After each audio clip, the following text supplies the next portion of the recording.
The stars looked different today. Captain Jake Morrison stood on the bridge of the UES Horizon, watching the endless black space through the main screen. His ship had been exploring the far edges of human space for 3 months now. They were looking for new worlds where people could live and build homes. Jake was 42 years old and had spent most of his life in space. He had short brown hair and tired eyes that had seen too many empty worlds. His crew trusted him because he always brought them home safe. Today felt different, though. Something was wrong, but he could not say what. "Captain, we have something." "On the sensors," said Lieutenant Ben Carter from his station. Ben was young and excited about everything they found out here. He had joined the crew 6 months ago and still got happy about every new discovery. Jake walked over to look at the screen. There were strange readings coming from the edge of the system. The computer could not figure out what they were. "How big?" Jake asked. "Really big, sir. Maybe 10 ships or more. They are not moving like our ships do. They seem to flow through space instead of flying." Dr. Lisa Grant looked up from her research station. She was the ship's expert on alien life, though they had never found any before. Lisa was smart and careful about everything she did. She had long red hair and green eyes that always seemed to be thinking about something important. "Captain, these readings are unlike anything in our databases. The energy patterns are completely foreign. If these are ships, they are using technology we do not understand." Jake felt his stomach tighten. In all his years of space travel, they had never found signs of other intelligent life. Humans had spread across 47 star systems and built colonies on dozens of worlds. They had always been alone in the universe until now. "Send out a standard first contact message," Jake ordered. "Old languages and mathematical sequences. Let them know we come in peace." The message went out into space. For 30 minutes, nothing happened. Then the sensor screens lit up with activity. The strange ships were moving toward them, fast. "They are coming straight at us," Ben said. "Hiss it." Voice was not excited anymore. "Speed is incredible. They will be here in 2 hours." Jake called all department heads to the bridge. Along with Lisa and Ben, Commander Amy Stone came up from the engine room. Amy was tough and had worked on ships for 20 years. She knew how to fix anything and was not afraid of hard work. Her black hair was always pulled back tight, and her hands were stained with engine grease. "What do we know?" Jake asked when everyone was there. Lisa pulled up her readings on the main screen. 10 ships, each about twice the size of our largest. Battleship. They are made of something dark that seems to absorb light. The energy coming from them is unlike anything we have ever seen. Could they be human ships with new technology? Amy asked. "No," Lisa said. "The energy patterns are too different. These are definitely not human." Jake made his decision. "We stay and make contact. This is the most important moment in human history. We cannot run away." The alien ships arrived exactly 2 hours later. They moved through space like living things, flowing and changing shape as they traveled. Up close, they looked like they were made of black glass that seemed to eat the light around them. Jake had never seen anything so beautiful and scary at the same time. The largest ship moved closer to the horizon. A voice came through the communication system. It was strange and clicking like metal parts hitting each other. Then the ship's computer translated into English. "We are the Kethver. We wish to speak with your leaders." Jake's heart was beating fast. He was about to become the first human to talk to aliens. "This is Captain Jake Morrison of the Human Ship Horizon. We welcome you and wish to learn about your people. We will send a representative to your ship. Prepare a meeting place." Lisa set up the main conference room for the meeting.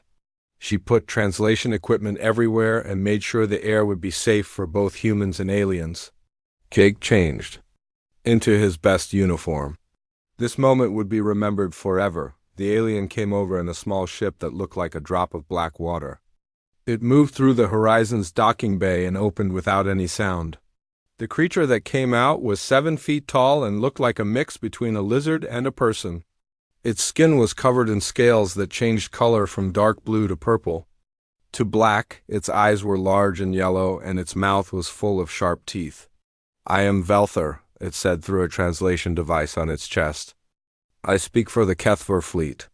Jake, Lisa, and Amy sat across from the alien in the conference room. The creature's scales kept changing color, and Lisa was taking notes about everything she saw. We are honored to meet you, Jake said. This is the first time humans have met other intelligent life. We have many questions. Velther's scales turned bright red for a moment. Questions. Yes, we also have questions. Tell us about your worlds. How many people live on them? What weapons do you have to protect them? The questions seemed strange.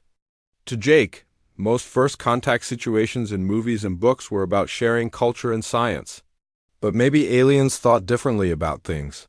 We have colonies on 47 star systems, Jake said. Millions of people live peaceful lives. We have some weapons for protection, but we prefer to solve problems with words instead of fighting. Velther's scales turned almost black. Peaceful, interesting. Your people are not warriors? We can fight when we need to, Amy said. But we prefer to build and explore instead of destroy. The alien asked many more questions about human military strength, population centers, and planetary defenses. Lisa noticed that Velther never answered any of their questions about Kethver culture or technology. The creature seemed only interested in learning about human weaknesses. After 2 hours, Velther stood up. This meeting has been useful. We will consider what you have told us. The alien left the ship and returned to the Dark Fleet. Jake felt worried about how the meeting had gone. Something was not right about the questions they had asked. Captain, Ben called from the bridge. The alien ships are moving. They are heading toward the New Eden system. Jake's blood turned cold. New Eden was one of humanity's newest colonies. 3 million people lived there, mostly families who had left Earth to build new lives among the stars. It was not a military world. It had no strong defenses. Send a message to New Eden, Jake ordered. Tell them about the aliens and warn them to be ready. But it was too late. The Kethver ships moved faster than any human ship could travel. They reached New Eden in 6 hours. Jake's crew watched in horror as the alien ships surrounded the planet. At first, nothing happened. Then the aliens began to release something into New Eden's atmosphere. It looked like a green fog that spread across the planet's surface. Within minutes, the fog had covered everything. The communications from New Eden became screams. People were calling for help, saying their bodies were burning from the inside. Children were crying for their parents. Then, one by one, the voices stopped. In 12 hours, New Eden was silent. 3 million people were dead. The planet's surface was covered in the green fog, and strange crystal structures were growing where cities used to be. Jake stood on the bridge, watching the death of an entire world. His hands were shaking, and he felt sick to his stomach. The aliens had not come in peace. They had come to destroy everything humans had built. Captain, Lisa said quietly, we need to warn Earth. We need to tell everyone what happened here. Jake nodded. The age of human innocence was over. Something evil had found them in the darkness of space, and it wanted to kill them all. The Kethver had brought hell to humanity's doorstep, and Jake knew this was only the beginning. The emergency meeting on Earth brought together the most powerful people in human space. Admiral Susan Cole sat at the head of the long table in the underground command center. She was 55 years old with gray hair and steel blue eyes that had seen too many wars. Around her sat military leaders from every human colony. 17 worlds are gone, Admiral Cole said. Her voice was calm, but everyone could hear the anger underneath. 17 worlds in 2 weeks. Over 50 million people dead. The room was quiet except for the hum of computers. General Paul Hayes from the Mars Defense Force spoke first. Our weapons do nothing against their ships. We hit them with everything. We have, and they just keep coming. Colonel Danny Foster nodded. The Brisbane colony tried to fight. They had 2 battleships and a defense station. The aliens destroyed everything in 20 minutes. Dr. Matthew Kim stood up from his chair. He was a thin man with thick glasses who studied how the universe worked. I have been looking at the data from all the attacks. The alien weapons are not just killing people. They are doing something else. Admiral Cole leaned forward. What do you mean? The energy readings from their weapons show something impossible. When they kill someone, that person's life energy does not disappear, it goes somewhere. I think the aliens are taking it. The room became very quiet. Everyone was thinking about what this meant. You are saying they eat people? Asked General Hayes. Not their bodies, Dr. Kim said. Their life force, their souls, if you believe in such things. The aliens are feeding on human life energy to make themselves stronger. Captain Jake Morrison sat at the table, still shaking from what he had seen at New Eden. That would explain why Velther asked so many questions about our population centers. They were planning where to feed. Admiral Cole stood up and walked to the big screen on the wall. It showed a map of human space with red marks where the aliens had attacked. We need to understand what we are fighting. Dr. Kim, what else have you learned? Dr. Kim pulled up his research on the screen. The alien ships are not just machines. They are alive in some way. They grow stronger after each attack. The biomechanical parts seem to be powered by the life energy they steal. So they get stronger every time they kill us, Admiral Cole said. That means we are running out of time. Colonel Amy Parker raised her hand. Amy was Jake's friend from the horizon, and she had volunteered to lead a mission to one of the destroyed worlds. I took a team to check what was left of New Eden. What we found there will give you nightmares. Amy turned on her datapad and sent images to the main screen. Everyone in the room looked sick when they saw the pictures. The aliens did not just destroy the colony, Amy said. They changed it. Those crystal structures growing from the ground are not just buildings. They are nurseries. The aliens are using the life energy from dead humans to breed more of their kind. The images showed strange purple crystals growing where New Eden cities used to be. The crystals pulsed with a sick green light, and shapes were moving inside. We found hundreds of these things, Amy continued. Each one contains what looks like a baby alien. They are growing fast, fed by the life force of 3 million people. Admiral Cole felt anger rising in her chest. They are not just killing us. They are using us to make more of themselves. Dr. Lisa Grant, who had also come to Earth for the meeting, stood up. I have been studying the alien we met.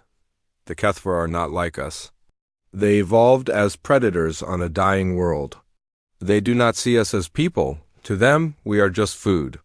What do you mean? Asked General Hayes. Their home planet is dying, Lisa explained. They have used up all the life energy there. Now they travel through space looking for other worlds to feed on. They have probably done this to hundreds of other species. The room was silent for a long moment. Then Admiral Cole spoke. How do we fight something like this?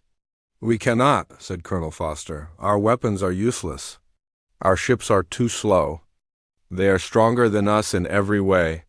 There has to be something, Admiral Cole said. We are not going to just give up and let them eat everyone.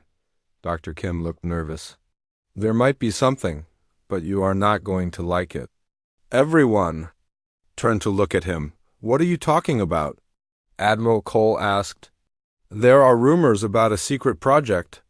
Something the military has been working on for years. They call it Project Pandora. Admiral Cole's face went white. Who told you about that? I have security clearance for theoretical physics research. I have heard whispers. Something about contact with entities from outside our reality. The room became very tense. Admiral Cole looked around at all the faces staring at her. That information is classified above your level. The aliens are going to kill everyone, Dr. Kim said. Maybe it is time to use whatever secret weapons we have. Admiral Cole was quiet for a long time. Then she made a decision that would change everything. Clear the room. Everyone except senior staff. Most of the people left. Only Admiral Cole. Captain Morrison, Colonel Parker, Dr. Kim, and Dr. Grant remained. What I'm about to tell you cannot leave this room, Admiral Cole said. Project Pandora is real. It started 80 years ago when one of our deep space probes found something terrible. She pulled up new files on the screen. The probe Icarus was exploring the empty space between stars. It found entities that live in the void, things that exist outside normal space and time. We call them void walkers. The images on the screen showed dark shapes that seemed to move in ways that hurt to look at. They looked like shadows with too many arms and eyes that were not really eyes. A team of scientists managed to capture one of these entities for study. Admiral Cole continued. What they learned was that these creatures can give humans incredible power. But the price is terrible. What kind of power? Jake asked. The ability to control reality itself, to phase through solid matter, to unmake things at the atomic level, to become something beyond human. Dr. Grant looked scared. What is the price? Your humanity, Admiral Cole said. The process changes you. You become something else, something dark. The room was quiet while everyone thought about this. How many people know about this? Amy asked. Less than 50 people in the entire human government. The project has been hidden because we were afraid of what it could do to us. But now we need it, Jake said. Because the alternative is extinction, Admiral Cole nodded. The Kethver fleet is heading for Earth. They will be here in 3 days. We have to make a choice. We can die as humans, or we can become something else and fight back. Dr. Kim was writing notes as fast as he could. How does the process work? The captured Void Walker is held in a facility on the moon. Scientists have learned how to merge it with human consciousness. The resulting hybrid has powers that might be able to fight the aliens. Might be? Amy asked. It has never been tested in real combat. We do not know if it will work against the Kethver, but it is the only chance we have. Jake stood up. I will do it. I will be the first test subject. Jake, no, Amy said. You do not know what it will do to you. The aliens killed 3 million. People at New Eden, Jake said. I watched it happen. I cannot let that happen to Earth. Admiral Cole looked at him with respect. The process is dangerous. Many test subjects have died. Others have gone insane. Are you sure? Jake thought about the screams from New Eden. He thought about the children crying for their parents. He thought about the crystal nurseries growing where cities used to be. Yes, he said, I am sure. Admiral Cole activated her communication system. This is Admiral Cole. Prepare Project Pandora for immediate implementation. We are going to war with the darkness itself. The meeting ended, and everyone left to prepare for what would come next. Jake looked out the window at the stars and wondered if he would still be human when this was over. The aliens had brought hell to humanity's doorstep, but humans were about to answer with something even worse. The moon base was hidden deep underground, built into the rock itself. Captain Jake Morrison followed Admiral Cole through metal corridors that seemed to go on forever. The air was cold and tasted like fear. Jake had been to many dangerous places, but this felt different. This felt like they were walking into hell itself. The facility has been here for 80 years, Admiral Cole explained as they walked. Only a few people know it exists. What you are about to see will change how you think about everything. They came to a thick metal door with warning signs in 6 languages. Admiral Cole put her hand on a scanner, and the door opened with a hiss. Inside was a laboratory filled with machines that Jake did not recognize. Scientists in white coats moved around quietly, checking readings and taking notes. Dr. Carl Bishop came over to meet them. He was an old man with white hair and eyes that looked like they had seen too much. His hands shook when he walked, and he spoke in a whisper. Admiral Cole, we are ready to begin the process, but I must warn you again about the risks. Jake looked around the lab. In the center was a large tank filled with dark liquid. Strange lights moved inside it, and the liquid seemed to pulse like a heartbeat. Is that where the creature is? Yes, Dr. Bishop said. The Void Walker has been contained in that tank for 70 years. It is not dead, but it is not alive either. It exists in a state we do not understand. Admiral Cole turned to Jake. This is your last chance to change your mind. Once we start, there is no going back. Jake thought about New Eden. He thought about the screens and the crystal nurseries. He thought about Earth and all the people who would die if the aliens won. "I am ready." Dr. Bishop led them to another room filled with medical equipment. "We have tried this process 12 times before.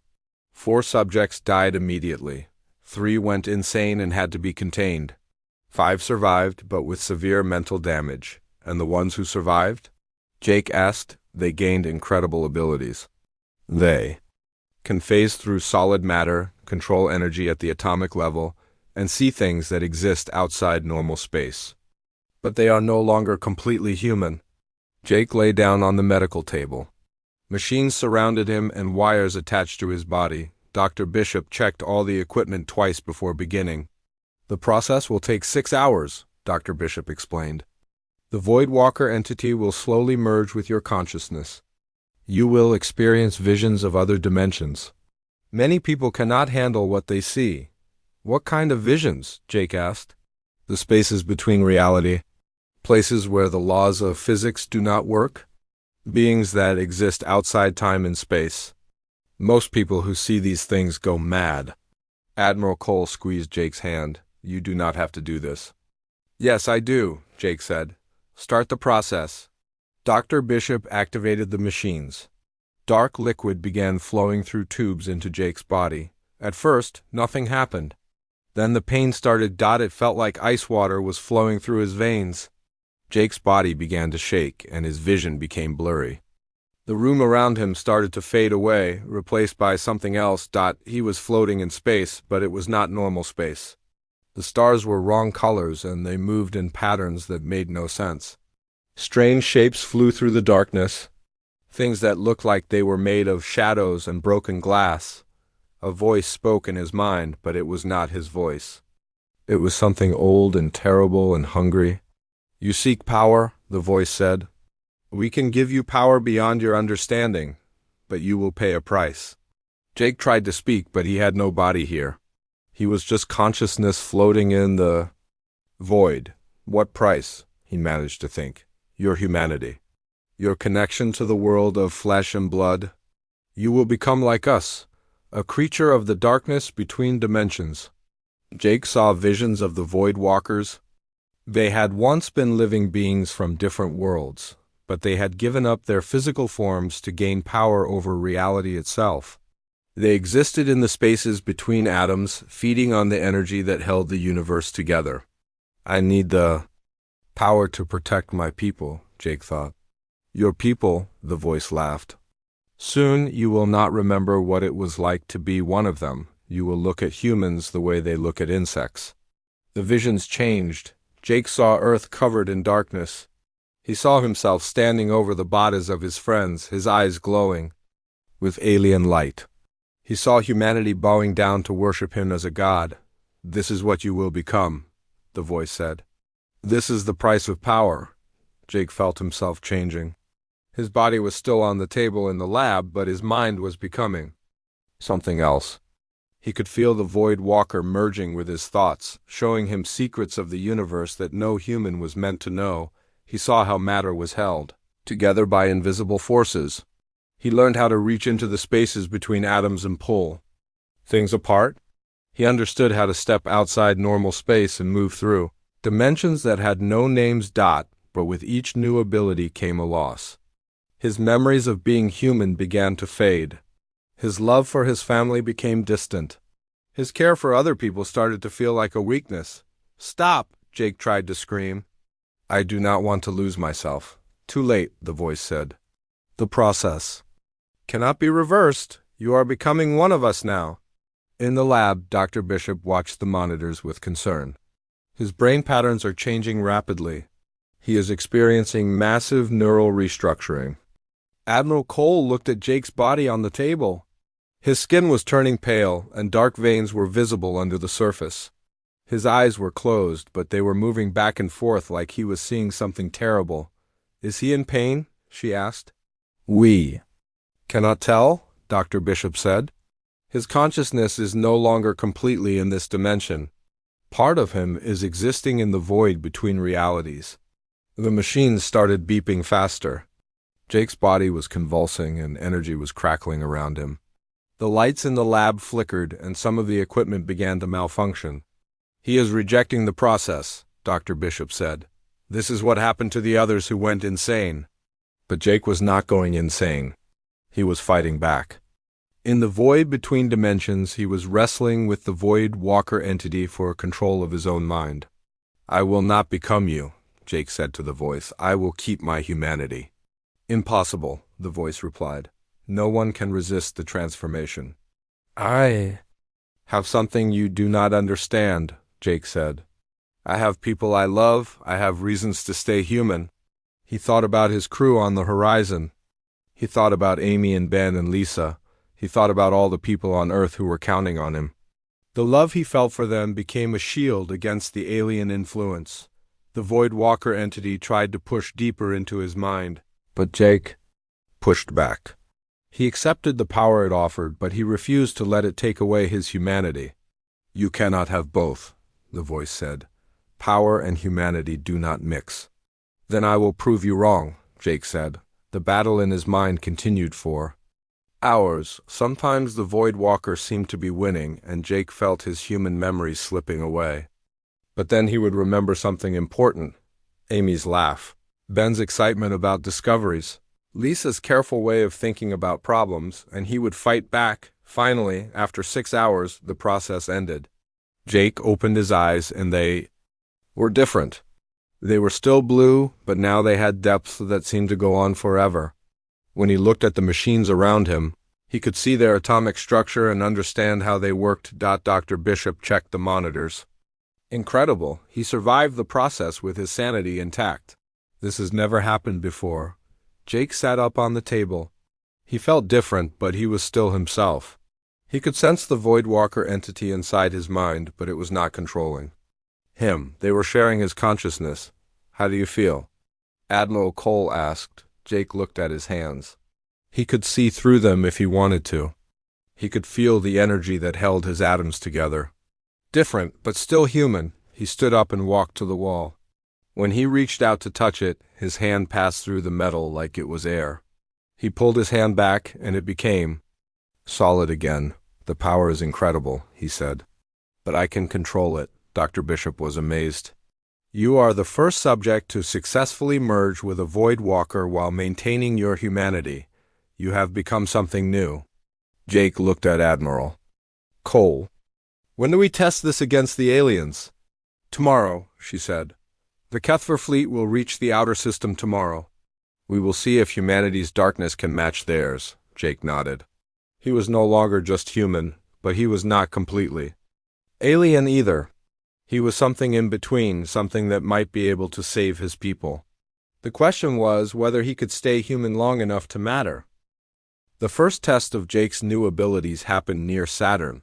A small Kethver strike force was attacking the mining station on Titan. 3 alien ships had surrounded the station and were preparing to use their life-draining weapons on the 10,000 workers there. Jake stood on the bridge of the UES Defender, watching the enemy ships through the main screen. He looked normal from the outside, but everyone around him could feel that something was different. The air seemed colder when he was near, and electronic equipment sometimes flickered when he walked by. "Target the lead ship," Admiral Cole ordered from her command chair. "Wait," Jake said. His voice sounded the same, but there was something deeper underneath it now. "Let me try first." He closed his eyes and reached out with his new senses. He could feel the alien ships like dark stains against reality.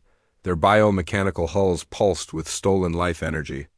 Inside, he sensed the Kethver crew members, their minds focused on destruction and feeding.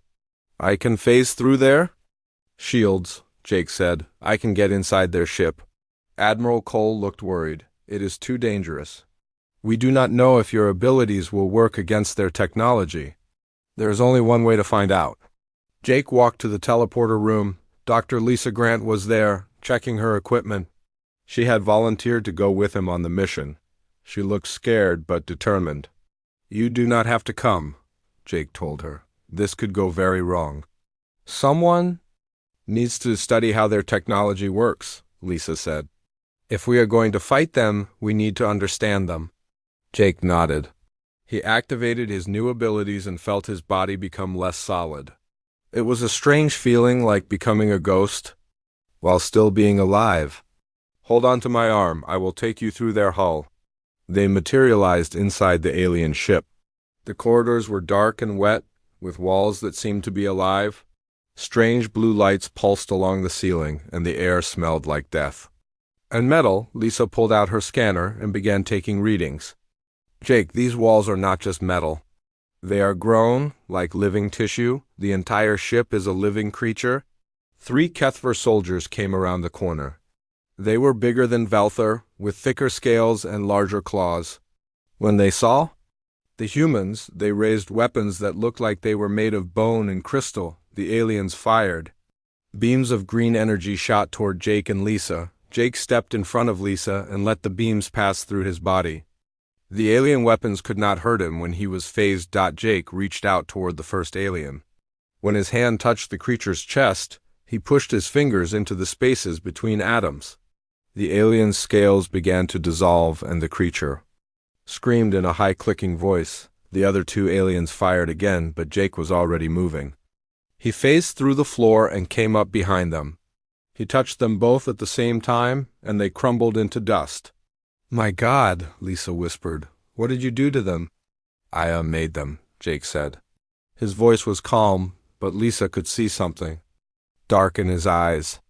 "I reached into their atomic structure and pulled it apart." They moved deeper into the ship. In the central chamber, they found the ship's brain. It was a huge mass of pulsing flesh connected to thousands of cables. Inside the flesh, Lisa could see shapes moving. "Human shapes." "Jake," she said, her voice shaking. "Those are people. The ship is using human consciousness to power itself." Jake stared at the horrible sight. The shapes in the flesh were the minds of people from the destroyed colonies. They were still alive, trapped inside the alien biotechnology and forced to power the ship's systems. "Can we save them?" Lisa asked. Jake reached out with his senses. He could feel the human minds trapped in the alien flesh. They were in terrible pain, begging for death. They have been too damaged. The kindest thing would be to end their suffering. He placed his hands on the ship's brain. Using his new abilities, he began to carefully separate the human consciousness from the alien biotechnology. One by one, he freed the trapped minds and let them find peace in death. The ship began to shut down around them. Warning lights flashed and alien voices screamed through the communication system. Jake grabbed Lisa and phased them both back to the Defender just as the Kethver ship exploded. On the bridge, Admiral Cole watched the alien ship tear itself apart. "What happened over there?" "The ship was powered by human minds," Jake reported. "The aliens are not just taking our life energy. They are using our consciousness to run their technology." The news was horrible, but it gave them important information. If the alien ships needed human minds to function, then freeing those minds would disable the ships. "We need more people with your abilities," Admiral Cole said. "How many volunteers?" "Can we process?" Dr. Bishop had been monitoring Jake's condition since the mission. "We can try to create more, but the success rate is still very low. Most people cannot handle the transformation." Over the next week, 50 volunteers went through the Void Walker process. 20 died during the transformation. 15 went completely insane and had to be kept in isolation. 12 survived but lost most of their humanity, becoming cold and emotionless. Only 3 came through the process like Jake had, keeping both their power and their human nature. The successful subjects were Captain Amy Parker, Dr. Lisa Grant, and Sergeant Tony Banks from the Earth Defense Force. They became the first members of what the military called the Wraith Division. Amy's transformation was the most difficult to watch. She had been Jake's friend for years, and he did not want to see her go through the same pain he had experienced. But Amy was determined to help fight the aliens. "Someone has to do it," she said before the process began. "If Jake can handle it." So Amy's battle with the Void Walker entity was different from Jake's. Where Jake had used love for his friends as an anchor, Amy used her anger at the aliens. She held on to her rage about the destroyed colonies and used it to maintain her identity when she emerged from the process. Her eyes had the same infinite depths as Jake's, but there was something harder in them now, something that spoke of violence and revenge. Lisa's transformation was guided by her scientific curiosity. She wanted to understand how the Voidwalker abilities worked, and this desire for knowledge helped her stay human during the merging process. Tony Banks was a soldier who had lost his family in one of the alien attacks.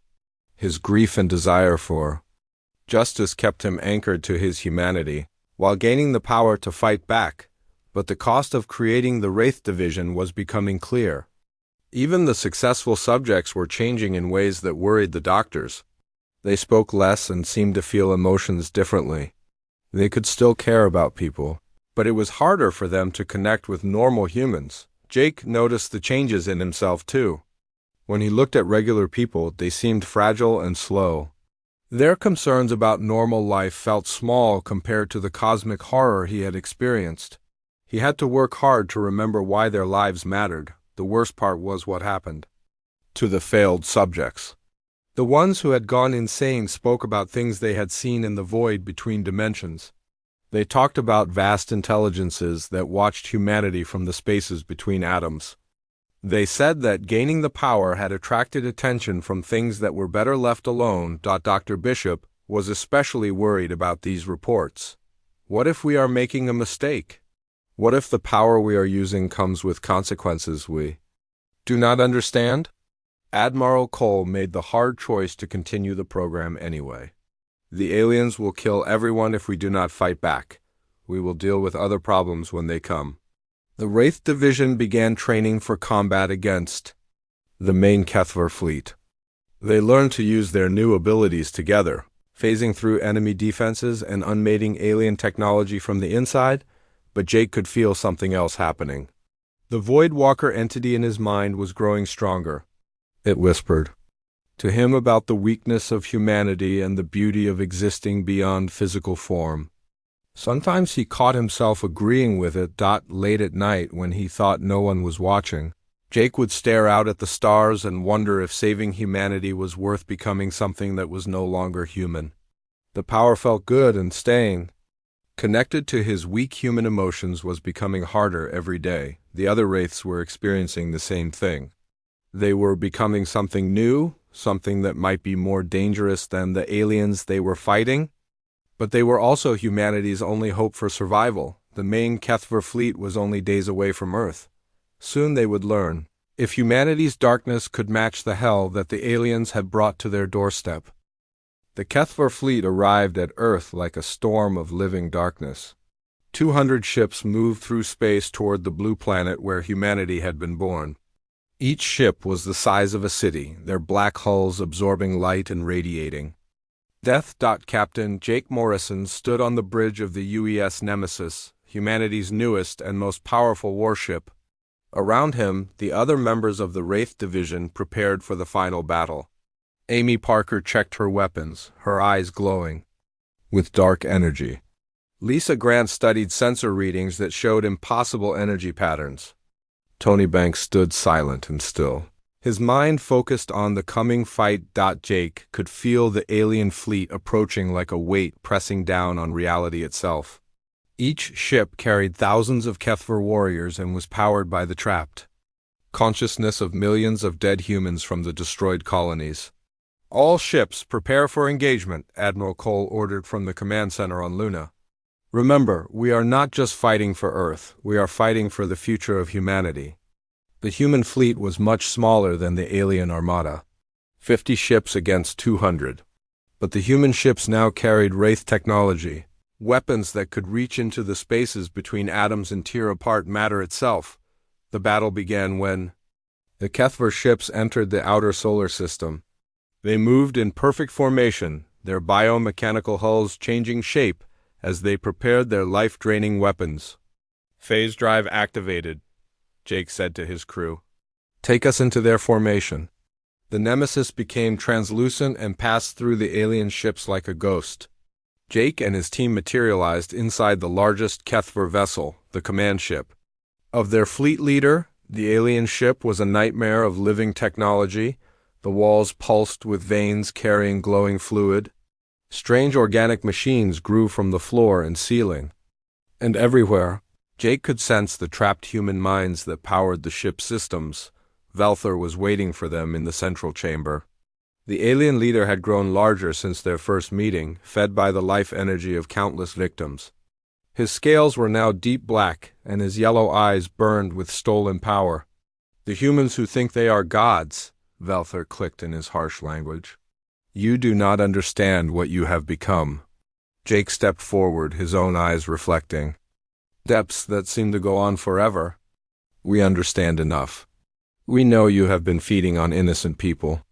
We know you turn entire worlds into breeding grounds for your young.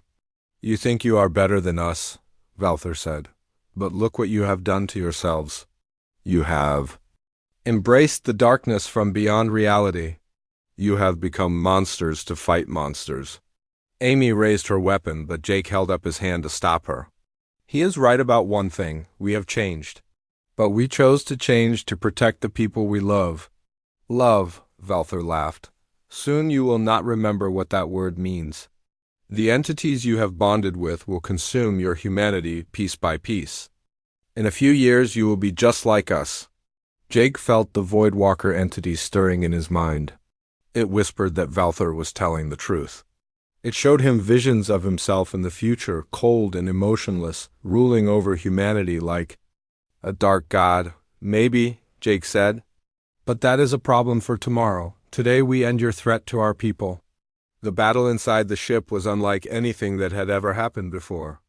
Jake and his team used their Voidwalker abilities to phase through the alien defenses and strike at the ship's vital systems. They freed the trapped human consciousness that powered the vessel. Causing entire sections to shut down, Valthor fought back with weapons that bent space and time. Energy beams that existed in multiple dimensions struck at the wraiths, but they simply phased out of normal reality to avoid them.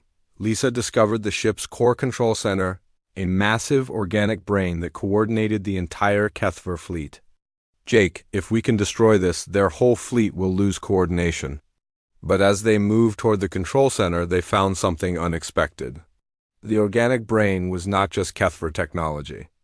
It was a hybrid creation, part alien biomechanics and part human consciousness. The aliens had been experimenting with human minds to improve their own technology. "They have been learning from us," Amy said. "They are trying to become more like humans." Jake realized the horrible truth. The Kethver are not just predators, they are a dying species trying to evolve. They think becoming more human will save them. In the center of the organic brain, Jake found the source of the aliens' knowledge. It was Dr. Helen Cross, the scientist who had first discovered the Voidwalkers 70 years ago. She had been captured during a secret mission and had been kept alive to help the aliens understand human technology. Dr. Cross was barely recognizable after decades of alien experimentation. Her body was connected to alien machinery by thousands of cables, and her mind had been partially merged with Kethver consciousness. "Jake," she whispered when she saw him, "you have to understand, they are not evil. They are just desperate. Their homeworld is dying because they made the same mistake we are making now." "What mistake?" Jake asked. "They contacted the Voidwalkers first, hundreds of years ago. The entities promised them power to save their dying planet. But the power came with a price. It corrupted their world and made them into predators who had to feed on other species to survive." Jake felt sick as he understood what she was saying. "We are making the same choice they did." "The Voidwalkers do not grant power to help species survive," Dr. Cross continued. "They grant power to corrupt and destroy. They want to spread their influence across the universe by turning living beings into extensions of themselves. Around them, the battle between human and Kethver forces continued. Ships exploded in space as weapons that defied physics tore through hulls and shields. But Jake was focused on the terrible knowledge Dr. Cross had shared. "Is there a way to stop it?" he asked. "The only way is to reject the power completely." "But if you do that now, humanity will lose this war and be wiped out?" Jake made his decision. He reached out with his Voidwalker abilities and gently disconnected Dr. Cross from the alien machinery.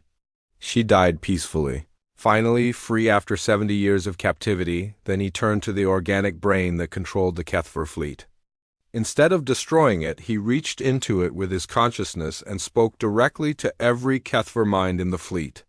"I know what you are trying to do," he projected to them. "You are trying to survive by becoming like us? But we are both making the same mistake.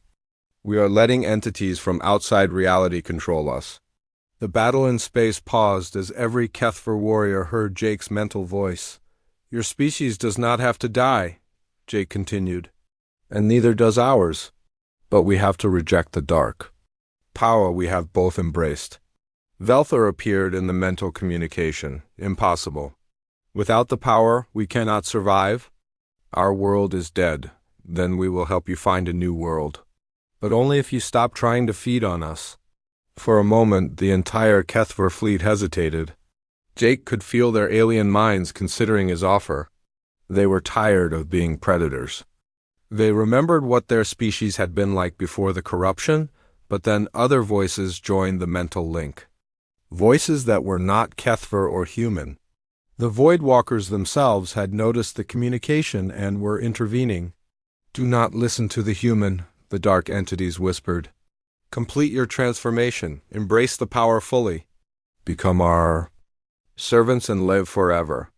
Jake felt the Voidwalker entity in his own mind growing stronger, trying to take control. Around him, Amy and Tony were struggling with the same thing. The entities were making their move, trying to completely possess their human hosts. "We will not be your slaves," Jake said, fighting back against the alien presence in his mind, using all his willpower. Jake began to push the Voidwalker entity out of his consciousness. It was the hardest thing he had ever done. The entity fought back, showing him visions of the power he would lose, the enemies he would not be able to defeat, but Jake held on to his memories of being human. He thought about his crew, his friends, and all the people on Earth who were counting on him. Slowly, he forced the alien presence out of his mind. The other wraiths followed his example. One by one, they rejected the dark power and became human again. They lost their ability to phase through matter and control reality, but they kept their souls. The Kethver fleet was thrown into chaos as their own Voidwalker entities tried to take complete control. Some aliens fought back like the humans others were consumed by the dark power and became something even worse than they had been before. In the end, about half the Kethver fleet managed to free themselves from the Voidwalker influence. These ships withdrew from Earth and asked for peace talks. The other half became servants of the entities and flew away into deep space, searching for other worlds to corrupt. Velthor was among those who chose freedom over power. In the peace negotiations that followed, he revealed that his people's homeworld could be saved using normal technology, not dark alien power. They just needed help and time to heal their planet. Jake stood on Earth 6 months later, watching Kethver engineers working alongside human scientists to develop new terraforming technology. The former enemies were now working together to heal worlds instead of destroying them.